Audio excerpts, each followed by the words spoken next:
pengantar belajar nama-nama Allah ada tiga prinsip. Allah Maha Ghaib.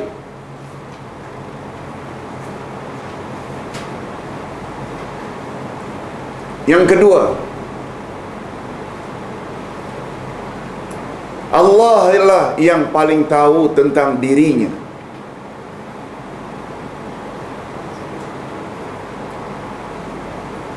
Yang ketiga, insan yang paling tahu tentang Allah adalah Rasulullah.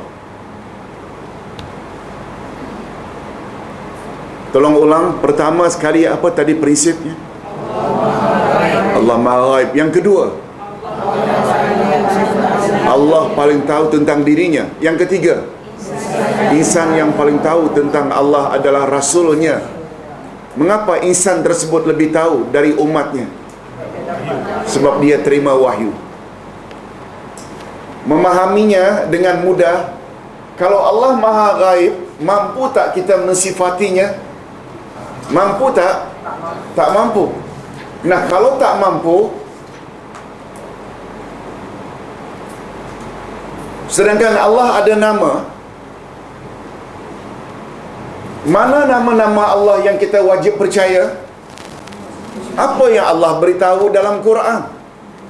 Ada tak Allah sebut Ar-Rahman, Ar-Rahim, Malik, As-Sami? Ada tak? Terima saja.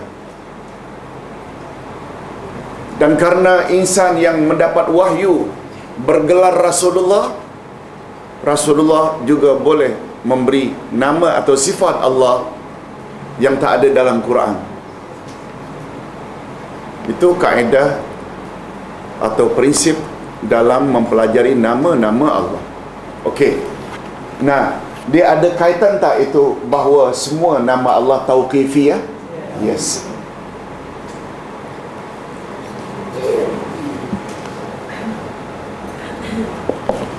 Dia samalah halnya dengan hadirin dan hadirat, agama Islam ini agama milik Allah. Lalu disuruhnya manusia menganut agama itu. Allah beritahu kepada setiap individu ke atau manusia yang dipilihnya bernama Rasul? Manusia yang dipilihnya. Betul tak? Islam adalah agama milik Allah yang disampaikan oleh Rasulullah pada umat manusia. Seperti yang Ustaz pernah sebut semalam, tak pasti di sini ke atau di mana, kaedah dalam memahami agama, tolong ikuti. Minallahir risalah wa 'alar rasulil balaghu wa 'alaina taslimu. Adalah menjadi hak Allah mengutus Rasulnya. Betul tak? Memilih Rasul itu otoriti Allah. Yes. Yang kedua, adalah menjadi tugas Rasul menyampaikan saja kepada umat. Dan yang ketiga apa dia? Wa 'alaina taslimu. Tugas kita menerima saja. Oleh sebab itu, segala yang datang dari Allah yang dijelaskan oleh Rasul, kita ikut tak? Contoh mudah, aqimus salah. Banyak tak dalam Quran? Apa maknanya? Nabi yang explain salat yang wajib itu 5 waktu. Nabi yang explain subuh 2, maghrib 3. Nabi yang explain memulai salat dengan takbiratul ihram, rukuk, i'tidal, sujud, akhiri dengan salam. Betul tak? Tak ada dalam Al-Quran. Ini yang Nabi kata. Tolong ikuti. Taraktu fikum amraini in amsaktum bihima lam tadillu abada Al-Quran wa sunnati. Aku tinggalkan 2 pedoman untukmu wahai umat, selagi kamu berpegang teguh kepada kedua-duanya, kamu tidak akan sesat selama-lamanya, iaitu perlu tak kita terikat dengan 2 ini? Yes. Itu sebabnya kita sebagai tambahan hari Selasa kita buat kelas Quran dan Sunnah. Quran dan Sunnah. Betul tak? Karena tanpa kita mengetahui, dia susah juga. Hadirin dan hadirat rahimakumullah. Okey, kita teruskan dengan satu lagi ayat tentang nama Allah itu tauqifiyah. Qul innama harrama rabbiyal fawahish. Qul innama harrama rabbiyal fawahish. Ma zahara minha wa ma batan. Wal isma wal baghya bighairil haqq. Wa an tusyriku billahi ma lam yunazzil bihi sultana.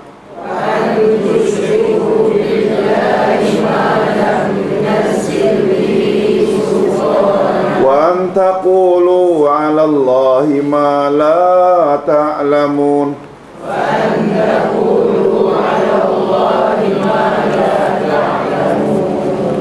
Katakanlah, Tuhanku hanya mengharamkan perbuatan yang keji, baik yang nampak ataupun yang tersembunyi, dan perbuatan dosa, melanggar hak manusia tanpa alasan yang benar, mengharamkan mempersekutukan Allah dengan sesuatu yang Allah tidak menurunkan hujah untuk itu, dan mengharamkan mengada-adakan terhadap Allah apa yang tidak kamu ketahui.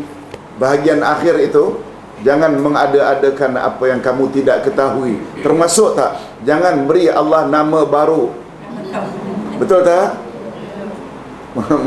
Maknanya kita cuba reka-reka yang kita tak tahu.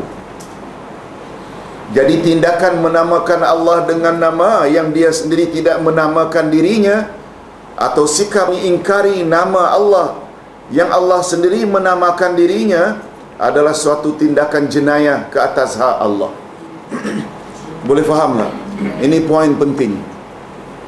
Namakan Allah dengan yang Allah sendiri tidak namakan, atau kita coba menafikan nama yang Allah sendiri menamakan dirinya, satu jenayah.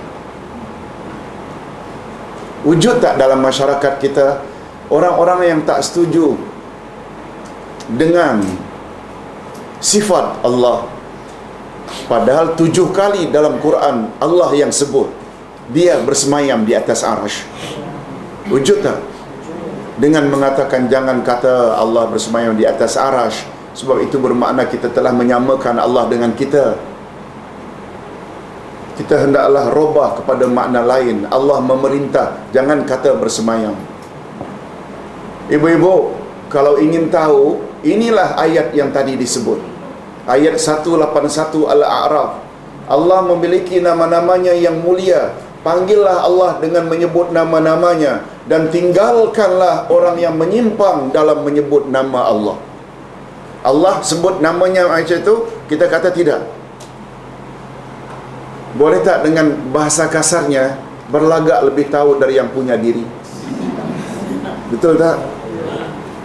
Nabi yang sebut sepertiga akhir malam Allah turun ke langit dunia, hadis sahih riwayat Imam Bukhari.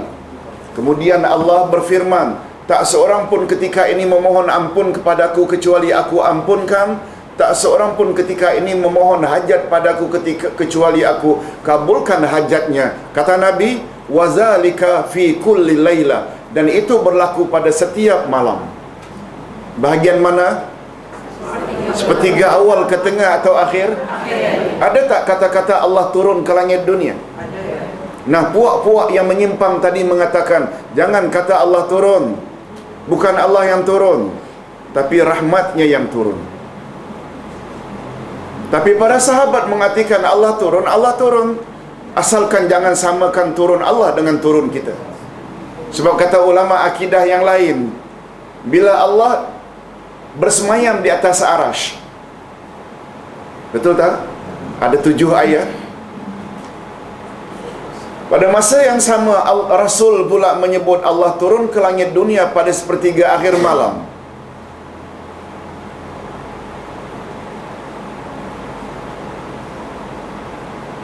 Ketika Allah turun ke langit dunia pada sepertiga malam, Allah berada di mana?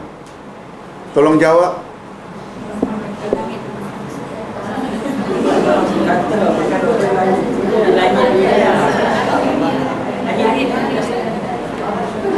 Jawaban ulama akidah Ahlus Sunnah wal Jamaah, Allah turun sepertiga akhir malam ke langit dunia. Allah tetap berada di atas arasy. Allah bersemayam di atas arasy. Allah turun ke langit dunia pada sepertiga akhir malam. Ketika dia turun ke langit dunia, dia tetap berada di atas arasy. Semua akan tanya, macam mana Ustaz? Jam 9 tadi Agung duduk di atas singgasananya. 9 tadi.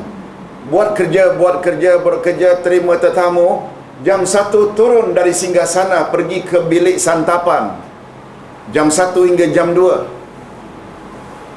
Ketika Agung turun dari singgasananya, duduk di kursi bilik santapan, Agung berada di mana? Bilik santapan. Betul tak? Itu Agung. Itu Agung. Allah tak macam itu. Ini yang dimaksudkan walam yakul lahu kufuwan ahad. Allah tak serupa dengan, tak boleh difikir dengan akal kah? Allah absolutely beza dengan makhluk. Allah al-mutakallim. Apa dia al-mutakallim? Berkata-kata. Semua kerja-kerja malaikat, turunkan hujan di sana, gempa bumi di sana, tsunami di sana, jerbu di sana, cabut nyawa orang itu kepada malakul maut. Arahan Allah betul tak terus menerus, tanpa henti. Allah suruh malaikatnya tanpa henti. Apa yang terjadi di atas muka bumi ini, kelipkan mata pun dah berapa banyak, di sini saja dah berapa. Semua atas arahan Allah.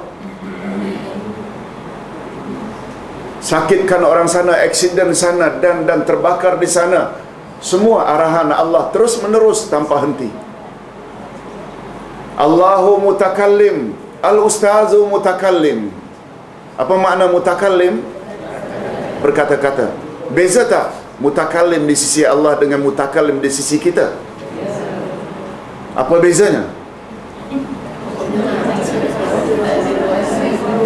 Ulama akidah kata al-mutakallim di sisi Allah biduni tanaffus, tanpa bernafas, tanpa tarik nafas. Ustaz, setengah jam, 1 jam yang lalu dah berapa ratus kali, mana boleh bercakap terus? Allah bercakap terus tanpa memerlukan tarik nafas. Ini maksud walam yakul lahu kufuwan ahad. Tentang dia duduk atau bersemayam di atas arasy, kita percaya tak? Apa sebab kita percaya?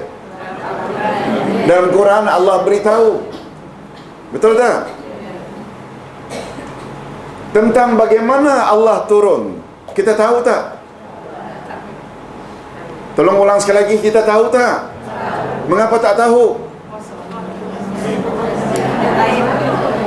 Allah jawabannya senang saja. Mengapa kita tahu Allah bersemayam? Karena Allah beritahu. Mengapa kita tak tahu bagaimana cara dia turun?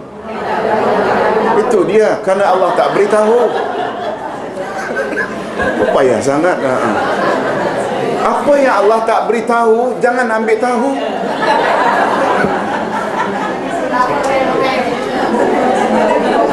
Minta maaf, nak kita belajar kena macam itu, biar clear. Betul tak? Itu sebabnya kata Imam Malik, tolong ikuti, al-istiwa'u ma'lum wal kaifiyatu majhul wal imanu bihi wajib was-su'alu anhu bid'ah. Allah bersemayam di atas arasy-Nya sudah termaklum karena diberitahu. Wal kaifiyatu majhul, bagaimana cara dia bersemayam kita jahil. Mengapa jahil? Tak tahu, tak diberitahu. Wal imanu bihi wajib, beriman padanya wajib. Sebab ada 7 ayat menyebut Allah bersemayam di atas arasy-Nya. Betul tak semua yang Allah sebut dalam Quran kita wajib percaya? Wasu'alu anhu, macam mana cara dia bersemayam? Bid'ah. Bid'ah maknanya jangan tanya, sebab itu tak pernah ditanya oleh sahabat di zaman Nabi. Percaya sahaja. Itu sebabnya ini masuk dalam bab akidah. Apa makna akidah? Percaya boleh, iman boleh, yakin boleh tak? Yakini saja. Jangan menyimpang. Tadi kan ada sebut, tinggalkan orang-orang yang menyimpang dalam menyebut nama dan sifatnya. Mereka kelak akan diazab oleh Allah. Bahaya tak? Ini yang kita cuba hendak cerahkan, beri pencerahan. Ustaz tahu di luar sana banyak orang yang masih mengatakan Allah di mana-mana. Allah sendiri kata dia di langit. Nabi Muhammad jumpa Allah juga di langit. Jangan miliki akidah macam akidah Fir'aun. Tahu akidah Fir'aun? Tak tahu?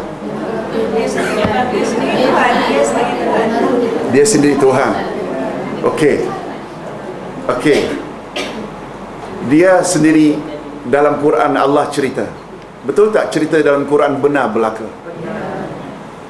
Ingatlah ketika Firaun berkata kepada Haman. Siapa Haman? Orang kuat Firaun lah. Orang nombor 1 dalam pemerintahan Firaun. Ya Haman, ibnili sarhan, bina untukku bangunan tinggi pencakar langit, supaya aku boleh lihat Tuhan Musa. Supaya aku boleh lihat Tuhan Musa. Apa sebab, apa dia sebut terakhir? Aku kira Musa itu bohong saja. Apa ulasan ulama tafsir? Dia minta supaya bina bangunan tinggi pencakar langit. Disebut pula motifnya untuk melihat Tuhan siapa? Boleh tak disimpulkan bahawa Firaun telah dimaklumkan oleh Musa Allah di langit? Atas dasar itu dia minta buat bangunan pencakar langit. Bukan dia minta teroka dasar laut, korek perut bumi. Bukan itu. Dia kata bina bangunan tinggi pencakar langit supaya aku boleh lihat Tuhan Musa. Kemudian terakhir apa kata Firaun? Aku kira Musa itu bohong saja. Ulama akidah menyimpulkan dalam ucapan itu, tak percaya Tuhan di langit sama dengan akidah Firaun. Boleh faham? Ini guna kita belajar Quran. Cuma satu lagi yang perlu diingat, dalam bahasa Arab, langit bukan yang biru terbentang. Dalam bahasa Arab, langit itu atas. Betul tak sudah diperakui oleh bahasa Melayu? Mulut bahagian atas, langit-langit. Kita dulu-dulu yang umur dah 60-70 ni, waktu kahwin dulu di kampung, betul tak shilling kita yang sudah mula buruk, kita tutup dengan kain yang dipanggil langit-langit? Allah Subhanahu wa ta'ala betul tak maha mulia?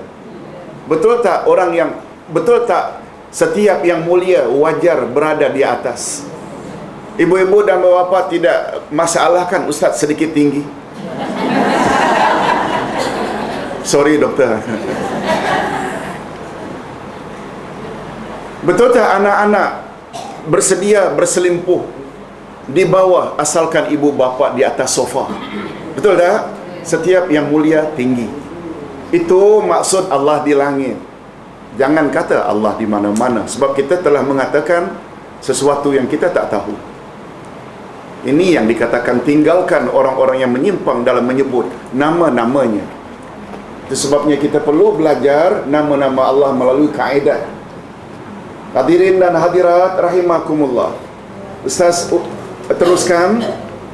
Oleh sebab itu, sebagai tanda adab kita kepadanya, oleh sebab itu, sebagai tanda adab kita kepada Allah, maka kita wajib membatasi nama-nama Allah kepada yang warid.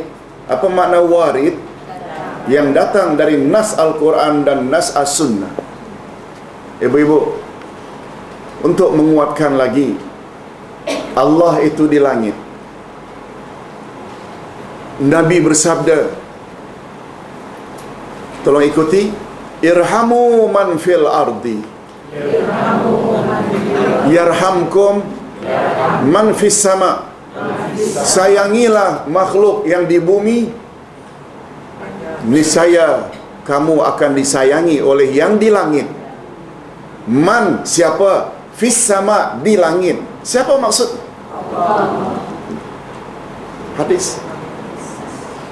Hadis sahih riwayat Imam Bukhari. Seorang wanita jariah, iaitu hamba abdi, setelah dipukul oleh tuannya menyesal, lalu ingin dimerdekakan. Dan sebelum dimerdekakan, tuannya ingin confirm dia ni beriman atau tidak. Lalu dia bawa jumpa Rasul. Tolong ya Rasulullah, pastikan dia ini beriman atau tidak. Nabi tanya dua saja. Ya jariyah, aina Allah? Apa maknanya? Wahai jariyah, di mana Allah? Jariyah jawab, fis sama. Di man ana? Siapa aku? Kau kenal tak aku siapa? Jariyah jawab, anta Rasulullah. Jelas tak jawabannya? Sekarang yang mustahak bagi kita jawaban komen Nabi. Ya Sayyid, wahai majikan, a'tiqha fa innaha mu'minah. Merdekakanlah hambamu ini, dia wanita yang beriman. Atas dasar apa Nabi kategori, klasifikasi wanita itu wanita beriman? Atas dasar apa? Ketika ditanya di mana Allah, dia jawab Allah. Ketika ditanya siapa aku, dia jawab anta Rasulullah. Maknanya Nabi setuju tak dengan jawaban ini? Oleh sebab itu, siapa yang jawab selain dari itu, dia bukan mukminah. Ibu, banyak sangat dalil-dalil yang kita boleh bawa. Betul tak? Lalu kita banyak gunakan akal bila katakan Allah di langit, sedangkan kita pula ada tempat, Allah ada tempat. Kan bukankah itu bermakna kita menyamakan Allah dengan kita? Itu semua kerja akal. Betul tak dalam hal ini akal dibatasi? Tak usah kita banyak campur sangat dengan akal. Hadirin dan hadirat rahimakumullah.